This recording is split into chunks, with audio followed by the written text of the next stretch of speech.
TikTok for Twitter. And is AI a can of worms? Hi, I'm Tonya Hall for ZDNet, and joining us is Michael Lebowitz. He is the founder and CEO of Big Spaceship, a forward-thinking agency with a unique corporate culture. Welcome, Michael. Thanks, Tonya. Nice to be here. Well, and it's nice to have you here. I've been a big fan of your agency for some time. You pioneered the space of what we refer to today as, or at least back then, as a digital agency. What does Big Spaceship do? Well, God, that should be an easy question, and it's such a thorny one. But basically, we work with a lot of mostly large organizations, and we help them do a better job of designing their products, digital products specifically, and reaching consumers in a way that is that creates mutual value. So we think about people and culture and behavior, and kind of work out from there to help solve our clients' business challenges. I mentioned that you started a big agency. That was in 2000. How has your agency changed over the last 17 years? Man, how has it not changed? 17 years ago is crazy. We have a slide in our credentials deck that we show to potential clients that plots us on a timeline of internet history. And I love to say that we're only a year younger than Wi-Fi being standardized, and we're a year older than the iPod, not the iPad, the iPod, and iTunes and Wikipedia. But even the iPhone is 10 years ago now. So what's amazing to me is what stayed the same, which is our values and sort of the culture of the agency, which is incredibly strong. But everything else has changed. It's the technology was so unsophisticated then, and that was hard. But then on the positive side, you could build something amazing and people would just show up because the web was so much smaller then, and there wasn't as much interesting stuff. So we have all new sets of challenges. The key thing for us is that we focus, like I said, on people and culture and behavior. And by doing that, what we do is, instead of thinking about technology, even though it's part of the heart and soul of the company, we think about the cultural and behavioral implications of a new technology, of something disruptive that's occurred. And that allows all of our people, not just people in a particular silo, to adapt to the changing world that we're in. So there have been endless disruptions, many large, many more small, over 17, pushing 18 years, all of social media, all of mobile being pretty obvious. And where a lot of our competitors would sort of add a new silo called social or a new silo called mobile, when those things started to emerge, we instead thought about, what are the cultural implications of persistent connectivity to everybody else in the world? What are the behavioral implications of a gestural interface or a window on content? And that allowed all of our people, whether they're writers or strategists or analysts or account people or project management, to become mobile thinkers. And that's kind of allowed us to surf through all of the disruption and change and sort of remain great at what we do for as long as we've been doing it. To your point, Michael, there's no scarcity in the way that in options to connect, whether it's wearables, mobile device, Internet of Things, social platforms, apps.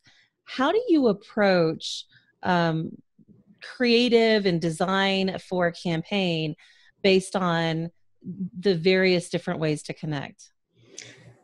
It all starts with people. We're trying to reach people, and sometimes, if it's much more of a campaign-oriented challenge, then we may go for something that doesn't necessarily have as much kind of penetration in the marketplace, as big a user base, because it's something that might kind of catch fire and people might talk about. If we're doing work that's really about refining the user experience and design of a core piece of a client's business, then we are much more conservative about making sure that the maximum number of people can reach it, and that accessibility and usability. So for instance, our JetBlue client, we work with them on all of their digital touch points on the user experience and design of their sites and apps and such like.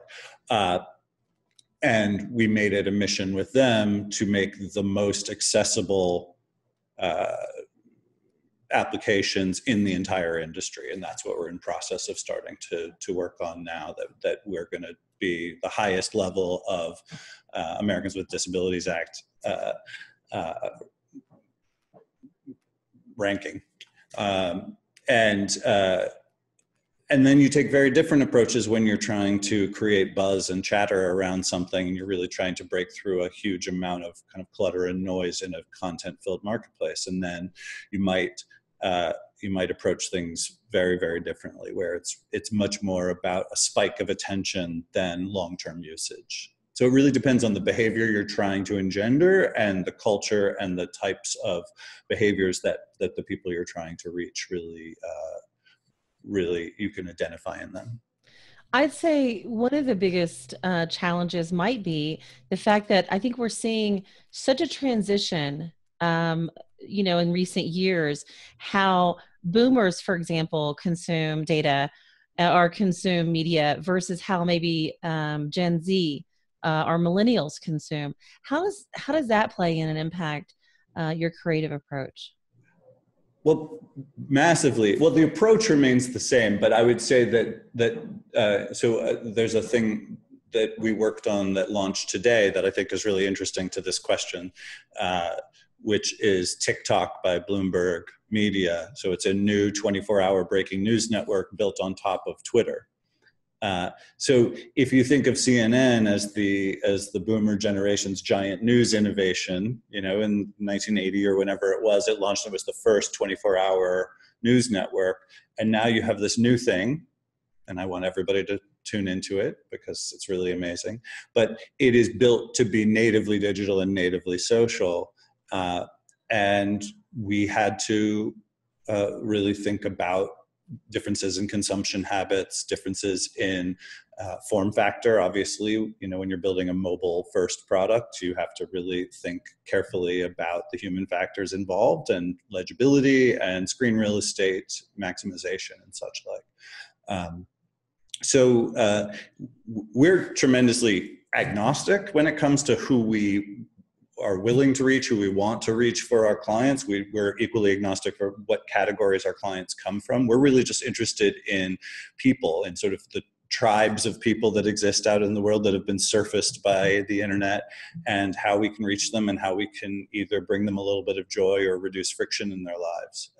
And they're all a little bit different. I think Gen Z, millennial are very broad stroke designations, and that's if you're wanting to reach a mass audience, you need to get to that sort of focal distance.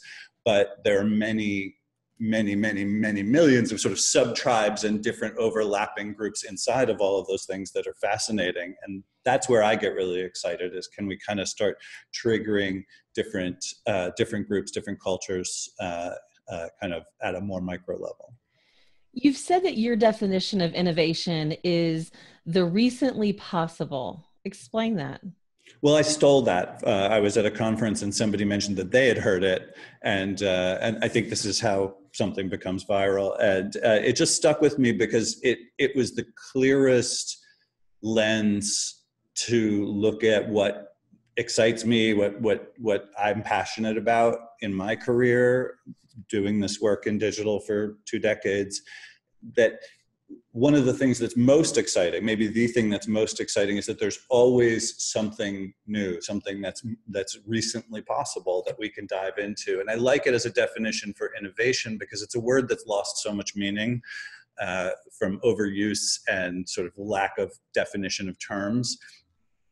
So it adds some specificity to it with only adding one more word to it. So it still maintains it. It's still a little bit concise, but it allows for this sense of there's always sort of new tools that you're adding to your workshop table, and what are these tools that, there's this thing over here, and how do we work with that? And so there's sort of a built-in sense to me of experimentation, but it's also not conflating it with pure invention, which I think deserves the respect that it deserves a tremendous amount of respect. To create completely something out of nothing, where nothing has been before, is a very different thing. And innovation is incredibly important. It's incredibly important at a level of business. The act of invention is something so sort of essentially human that I think it shouldn't be conflated. And so what's recently possible is very different than creating possibility.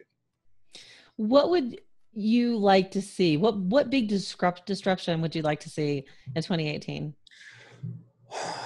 I mean, the big disruption that's coming, the two big ones that are coming that are already in process are obviously cognitive computing, AI, machine learning, that whole sort of category, and augmented reality, which, you know, thanks to Apple, was made available on all iPhones in one day, which is just incredible because it went from this complex thing to readily available. And now Google has followed suit, and there's a huge amount of untapped opportunity there. The thing that I guess that I'd like to see most, this is veering away from reaching consumers, is a multidisciplinary group that starts to think about the moral implications of AI. I think that we're opening a can of worms, and we don't even understand how big it is and how complex it is. Maybe it's more of a Pandora's box than a can of worms. So I want people thinking about it, and I want policy created around it. And I'm not the person to do that, but I at least see sort of there are, maybe I've just watched too many Terminator movies, but I feel like there is, you know, maybe the potential of some unintended consequences. And once things lock in, you know, it's impossible to undo them. You know, this is how MIDI became the de facto music interface. It was a hobbyist keyboard player, and it could have been any other thing, but it just became the thing that got scale, and suddenly there's no going back. And this is far more profound than that. And I don't think you're wrong, Michael. I think that we are going to get what we've asked for, and it's a little scary to see. I'm excited and scared at the same time, and I think you're right. Maybe we should focus on putting some regulation around that a little bit. I want to thank you for joining us. And if somebody wants to follow you, they want to find out what you're doing at Big Spaceship, how can they do that? They can find us at bigspaceship.com, at Big Spaceship on Twitter, Instagram, LinkedIn, Facebook, and I'm at Mike Lebowitz on Twitter. And I'm Tonya Hall, and you can find more of my interviews here at ZDNet or Tech Republic, or maybe find me on Twitter at Tonya Hall Radio, or Facebook by searching for The Tonya Hall Show. Until next time.